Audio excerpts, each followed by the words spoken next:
Selamat siang, salam sejahtera bagi kita semua.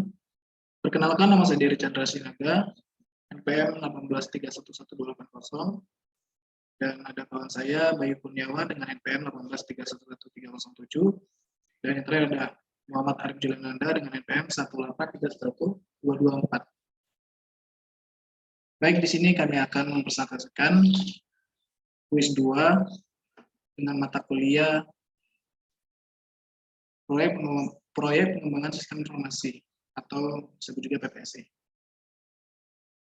Di dalam soal PPSI di sini kami disuruh untuk menunjukkan atau menunjukkan dan menjelaskan apa itu jalur kritis, kemudian sumber daya, dan yang terakhir ada tensekel. Ya, baik, pertama di sini saya sendiri dari Chandra Sinaga akan menjelaskan apa itu jalur kritis. Di sini sebelum kita menuju ke jalur kritisnya, sebaiknya kita menyiapkan tas atau kegiatan proyek itu terlebih dahulu. Jika sudah, kita beralih ke network diagram. Nah, di sini adalah network diagram. Sebelum kita lanjut, ada baiknya kita tahu terlebih dahulu apa itu jalur kritis. Jalur kritis itu adalah jalur yang memiliki durasi terpanjang yang melalui jaringan.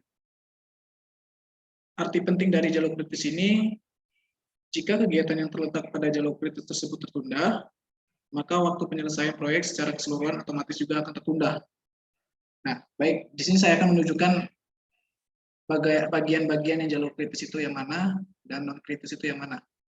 Nah, yang bagian berwarna merah ini disebut juga jalur kritis. Kemudian di bagian warna biru ini non kritis. Jadi jika jalur kritis itu di dalam kegiatan jalur kritis itu terletak pada jalur kritis yang tertunda, maka waktu penyelesaian tersebut secara otomatis juga akan tertunda. Sesudah itu kita balik lagi ke Gantt. Nah, di dalam bagian sini, di sini kan masih jalur non kritis, bisa disebut juga batang atau kegiatan-kegiatannya.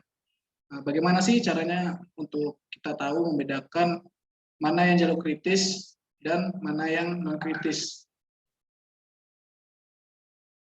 Pertama kita klik kanan, kemudian show our headbar style, kemudian kita pilih critical text. Nah, di sini kita tahu bagian-bagian mana yang kegiatan itu jalur kritis yang berwarna merah ini. Sesudah ini, di dalam tas ini juga kita bisa membuat jalur kritis itu yang mana saja di bagian tas ini. Pertama kita buka format, kemudian kita ke textile. Sebentar. Ya, di item to change ini kita ubah menjadi critical task karena kita mau melihat kegiatan yang termasuk jalur kritis. Kemudian kita ubah warna merah dan oke. Nah, di sini kita sudah tahu bagian-bagian mana yang termasuk jalur kritis dan bagian-bagian mana juga yang termasuk jalur non kritis. Yang bagian warna merah ini termasuk jalur non kritis. Dan yang tidak berwarna merah ini seperti ini, pemasangan kayu rangka, memasang genting dan lain-lain ini termasuk jalur non kritis. Ya, baik, itu saja yang saya sampaikan terkait dengan jalur kritis. Kemudian ada sumber daya yang akan dijelaskan oleh teman saya yang bernama Bayu Kurniawan.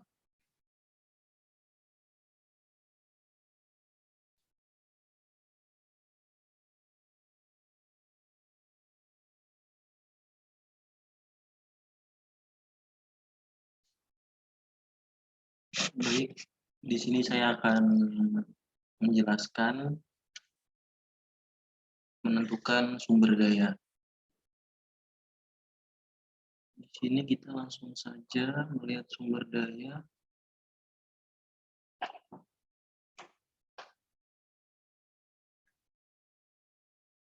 Sumber dayanya baik, di sini terdapat sumber daya yang terdapat pada proyek yang dijalankan saat ini. 9 sumber daya manusia. Yang pertama di sini ada seorang arsitek, lalu ada tukang fondasi, ada tukang kerangka rumah, tukang kayu, keramik, tukang jendela, tukang cat, tukang perabot, dan yang terakhir tukang kebun. Ini adalah sumber daya manusia yang terdapat pada proyek yang dijalankan. Lalu kita kembali lagi ke sini, kita menentukan sumber dayanya.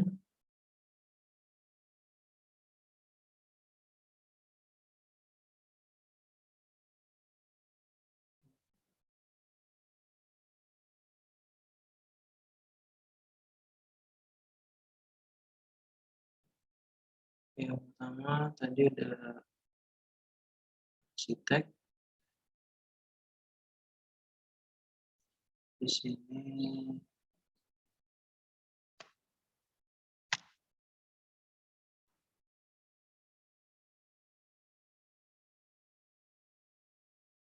lalu ada tukang fondasi,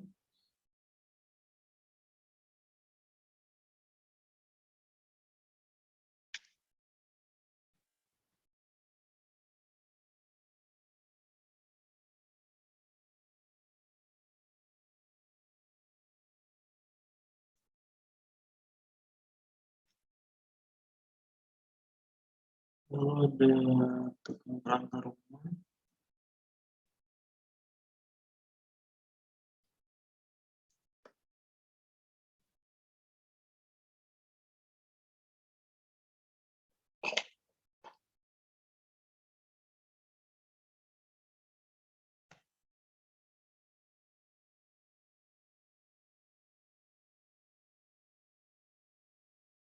lalu ada tukang kayu,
lalu ada tukang tabung,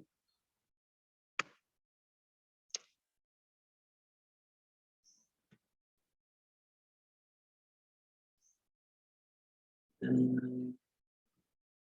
terakhir ada tukang kebun.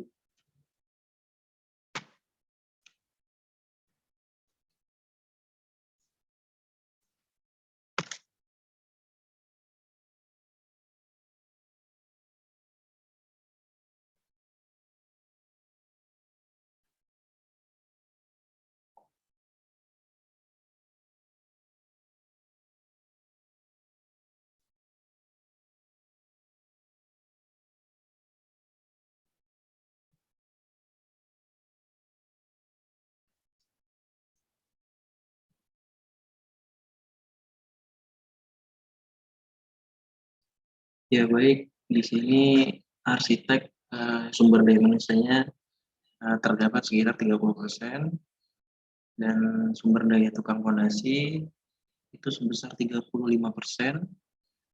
Lalu sumber daya manusia tukang kerangka rumah yang membuat kerangka rumah itu terdapat 45%, tukang kayu terdapat 25%, tukang keramik terdapat 20%, tukang pembuat jendela terdapat 15%, dan tukang cat terdapat 30%, tukang perabot terdapat 10%, dan tukang kebun, maaf di sini tukang kebunnya belum terinput.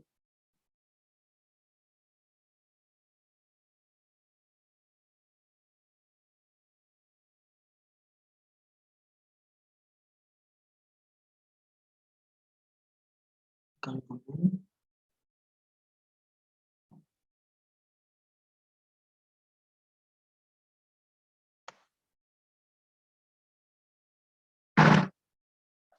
tukang kebun di sini terdapat sumber manusianya 15%. Oke, baik. Lanjut akan dijelaskan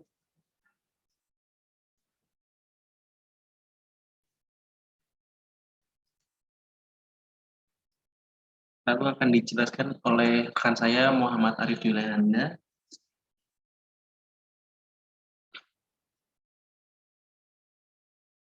yang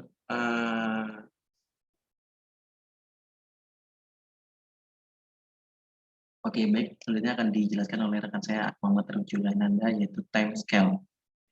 Saya serahkan kepada rekan saya Muhammad Arif Juliananda, dipersilakan.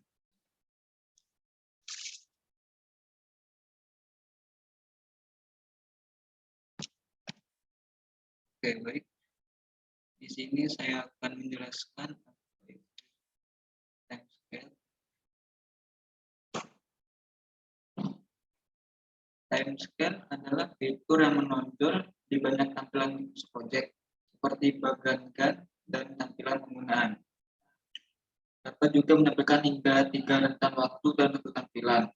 Untuk setiap skala waktu, dapat menyesuaikan unit, label untuk periode waktu, dan tataan label. Juga dapat memberikan kalender atau tahun fiskal. Selain itu, dapat memilih berapa banyak rentang waktu yang ingin Anda gunakan serta lebar setiap periode dalam skala waktu. Oke, di sini saya akan praktekkan untuk format. Kita catat dulu project sebagai startnya. Kemudian masuk ke view. Ini ada time scale. Kita pilih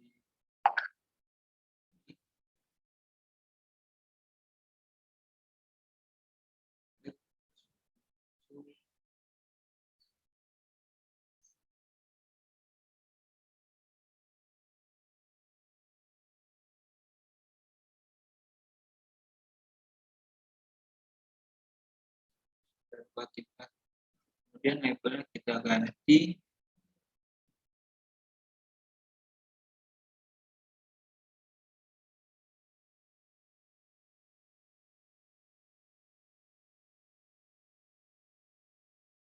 di dalam project kita ini dimulai pada tanggal 10 Oktober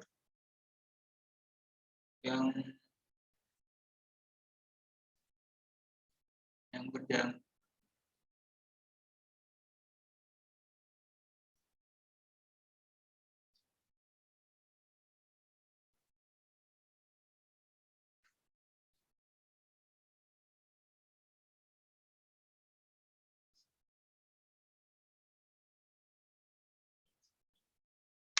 Di sini proyek kami dimulai pada tanggal 13 Oktober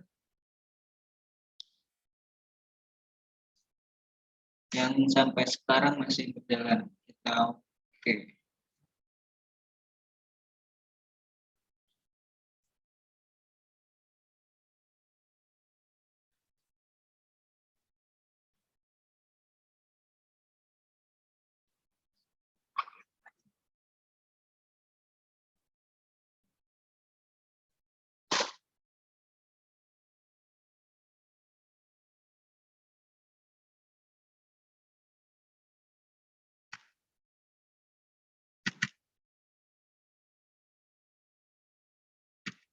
bisa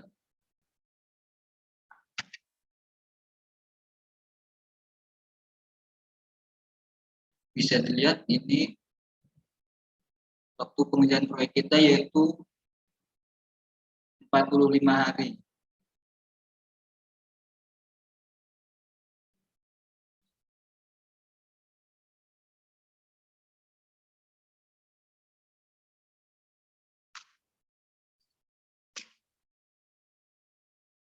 Baik, itu saja yang saya sampaikan mengenai time scale. Akan saya berikan lagi kepada dari Chandra Sinaga. Ya, baik. Terima kasih kepada rekan-rekan saya, Bayu Kurniawan dan Muhammad Arif Juliananda. Nah, itulah kuis 2 mata kuliah PPSI yang kami presentasikan.